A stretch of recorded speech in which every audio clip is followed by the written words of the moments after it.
Welcome back to the Blue Water Running Podcast, featuring the amazing high school and collegiate cross-country and track and field athletes and their accomplishments from around the Blue Water area of Michigan.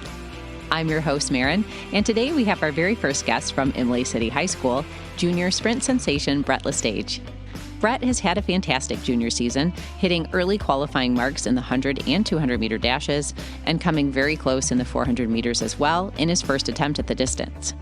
Brett set his PR in the 100 meters on April 25th, running 10.78 seconds to join the elite sub-11 second club and currently ranks 5th in the event statewide in Division II.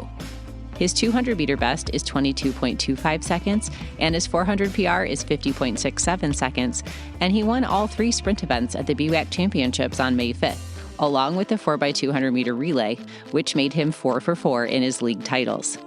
We'll chat with Brett about his training, his season goals, what he hopes to accomplish during his first appearance at the state finals, and get to know him personally as a Blue Water area athlete. Welcome to the Blue Water Running Podcast, Brett. Yeah, thanks for having me. Absolutely. So I believe that you are our first Imlay City guest.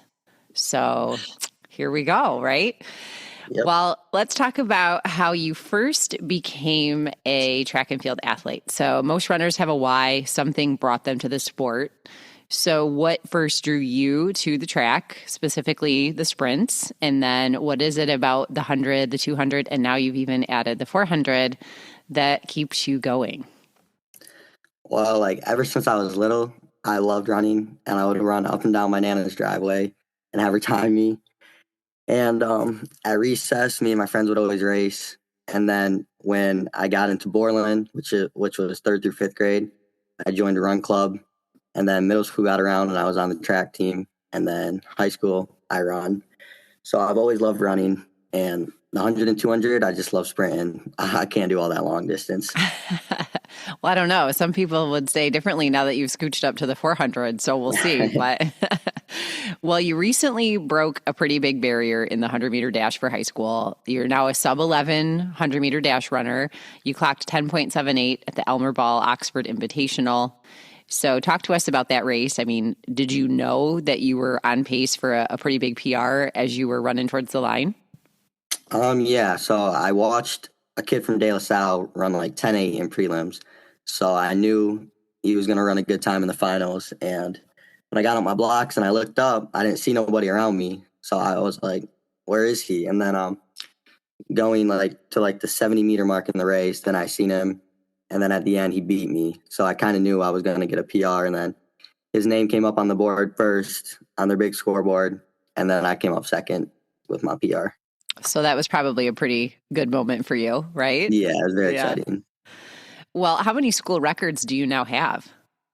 Right now, I only have the 4x2 record. Me and my relay broke it last year because we got some strong records in Imlay City. The 100, 200, and 400 are all tough. But me and my relay are hoping to re-break the record.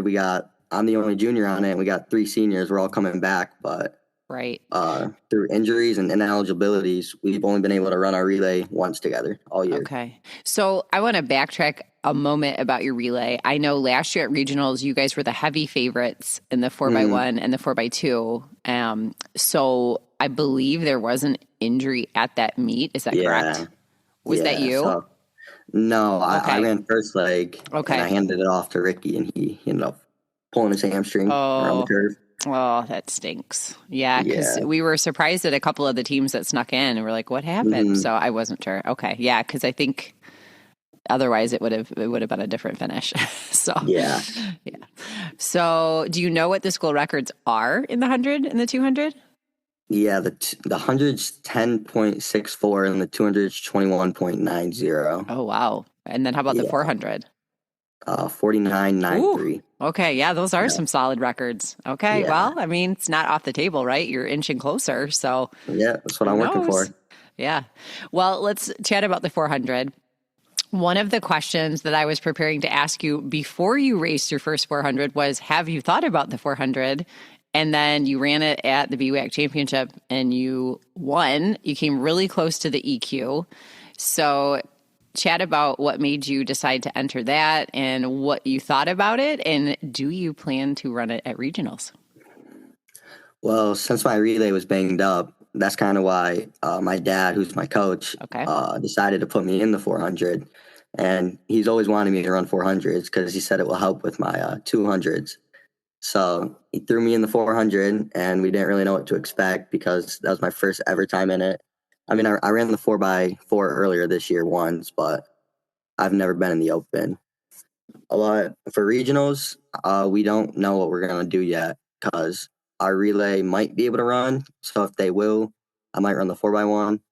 And I was hoping to early qualify in BWAC in the 400, but I didn't run that good of a time there. So I don't know what I'm doing yet for regionals. Okay. So the cards are still on the table. Not sure yet. Yeah.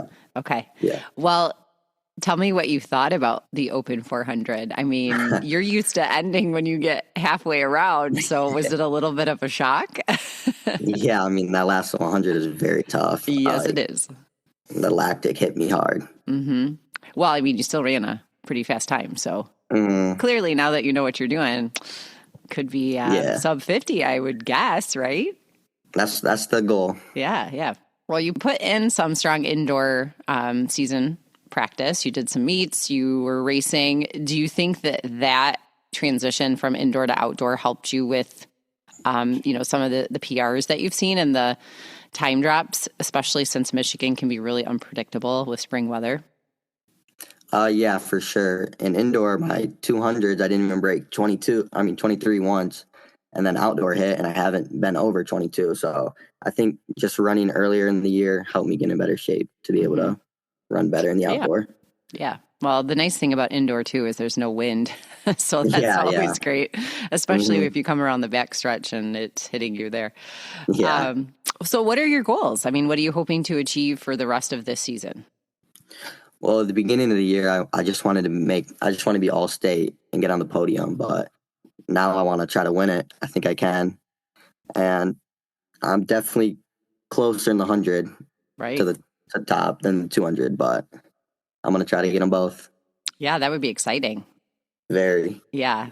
And it's at the same place it was last year. So it's familiar to some of our area athletes who were there last year. So let's talk about beyond this season. I mean, do you have future goals for your track career? Would you like to run collegiately? Is that something you've thought about? Yeah, I do want to run in college. I haven't started my recruiting process yet, though, but I'm going to soon. Right. And I always wanted to play football after high school, but now I want to run track.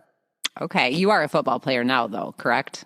Yeah. Yeah, that's what I thought, because a lot of football players can translate their speed on the field to the track. It seems to be a commonality. And then once they find, hey, I'm pretty good at this, they have to make a tough choice. So it sounds like you're kind of in that process too. Well, in the 100, it's a really quick start, right? You can't make mistakes. There's not really time to recover. I mean, some of the best in the world can do that, but generally speaking, once you're out of the blocks, it's kind of done. So what do you focus on when you're training to make sure that you can get that great start and get out of the blocks as fast as possible? Well, at practice, we do a lot of resistance training so we can be more explosive and have better acceleration. And we usually do blocks every single day after our workout. So just train them a lot. Do you do anything with like parachutes or weight training? Yeah, we do parachutes a lot. Okay. So have you ever had a false start? Is that something you've experienced? Luckily, I haven't. I almost false started in Oxford, actually. The kid next to me kind of moved a little bit, and then I did. But it was in prelims, so I was lucky they didn't call me out for it. Right. Do you prefer a starting gun, or I know they use a tone there? Yeah. So which do you prefer? I would say the gun. I'm just more used to it. Right. I think it kind of throws me off. Yeah, it takes some getting used to. I was in Marysville last night, the Marysville Invitational, and they used a tone this time as well. And I think Oxford was one of the first schools to begin doing that, and that was due to the fact that they had a school shooting, and there were a lot of their athletes that were, sensitive to that noise, which was very understandable. But yeah, most races still use the starting gun, and it's a little disconcerting at first. You're like, wait, am I supposed to go? So, Well, as you mentioned, you're a pretty key leg on your relays, the 4x1, the 4x2. How does the energy or the atmosphere of running with your team on a relay compare to your individual events? I like running relays a lot more, and it's really fun running with my friends, and we always practice handoffs and stuff. And kind of gives me a little speed boost when they hand me the baton and they're like, "Go, Brett!" Mm-hmm. And low key gets me going. Mm-hmm. How often do you have to practice handoffs? Because that's everything in a sprint relay. Yeah, so every day we have our relay there. We do it, but I mean, my relay's been hurt all year, so we've had some guys subbing in, but when they're there, we do handoffs. Yeah. Well, we're heading into the heart of the championship season. We have regionals on the horizon, things like county meets and Blue Water Meet of Champions and Thumb Meet of Champs and so on. So you're looking towards that trajectory. What does a typical week look like for you if you're trying to make sure that your legs are fresh for a really important race? Well, luckily I have a hot tub, so I like to go in there a lot. And I mean, before meet day, sometimes I've been going to bed at like 5 o'clock. I'll get home from practice, shower and eat, and just go straight to sleep. And I always try to go to bed before 10, and I drink a lot of water. Yep. All important elements of being an athlete. Yep. I don't think sleep is emphasized enough, especially in teenagers. That's kind of something they don't think much about. It's like, that is, a really great recovery tool. All right. Well, let's talk about you personally. So a little bit about you and your favorites and things you like. What is your go-to fuel or food on a meet day? Well, I'll wake up and I'll usually eat a Pop-Tart, and then I'll have like 3 bananas throughout the day. And then before I run, I'll eat something light like a Rice Krispie or some Skittles. Okay. And I'll always eat a lunch too, though. Yeah. Fueling the muscles. Yep. So do you listen to music before you race, or are you? Yeah. Okay. So what's the song that's on your playlist that kind of gets you going? I mean, right now, me and my buddy's been listening to Let It Go by James Bay on the bus before we run. Okay. Now, I was a middle distance athlete when I was running myself. I never ran anything under the 400. I did the 200 a couple times just for practice, to get speed. But spikes are very different for distance runners versus, top end sprinters. So what do you wear on your feet when you're racing? Right now, I'm in the Nike Max Flies, and last year I was I don't know what spike I was wearing last year. They were just like regular Nike spikes, and the Max Flies are a big difference. They feel way nicer. Mm-hmm. Yeah. Have you ever tried a shoe that's carbon plated? Have you ever? Yeah. I think that's what I'm having. Oh, okay. That's what you got. Right now. Okay. I wasn't sure. Yeah. All right. So thinking through your career thus far, I know you're not done, but do you have a favorite track meet that you enjoy going to and competing at? Yeah, I would say Oxford's Elmer Ball, because I like their prelims, and I think their facility is very nice. And every time I've been there, they've ran a good and fast meet. Yeah, they have a great atmosphere. It's a good meet. Mm-hmm. Lots of PRs get set there. Yeah. Okay, so personal interests and hobbies. What do you like to do when you're not running, or you're not at practice, or you're not playing football, or you're not at school? Well, I usually just hang out with my friends. I play a little bit of video games, but not much. And my Nana lives right next to me, so you're lucky. I spend some time with her. Yeah. How old is she? I gotta say, like somewhere like 60. Okay. Yeah. That's an awesome family advantage to have a grandparent so close. I'm jealous. Yeah. Mine always lived long ways away, so and mine are all passed away. So love them while you can. They're a treasure for sure. All right. Do you have a favorite pro athlete? And it doesn't have to be a track and field athlete. It can be anyone you like watching.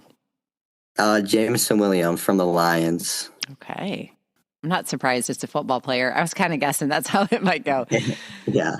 All right. If you could stop the bus and you could say, hey, we're going here for a post-race treat or meal, where would you pull over to?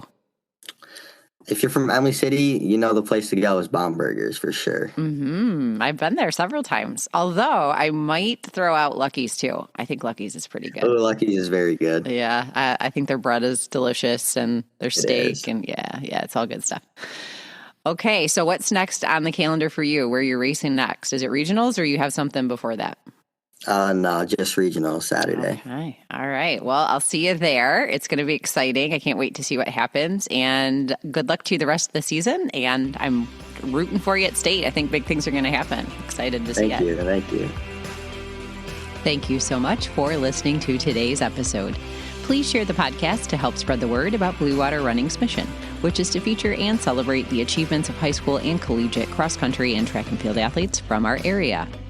You can follow Blue Water Running on Instagram, X, Facebook, and YouTube, along with meet and athlete reports and photographs on the website at bluewaterrunning.org.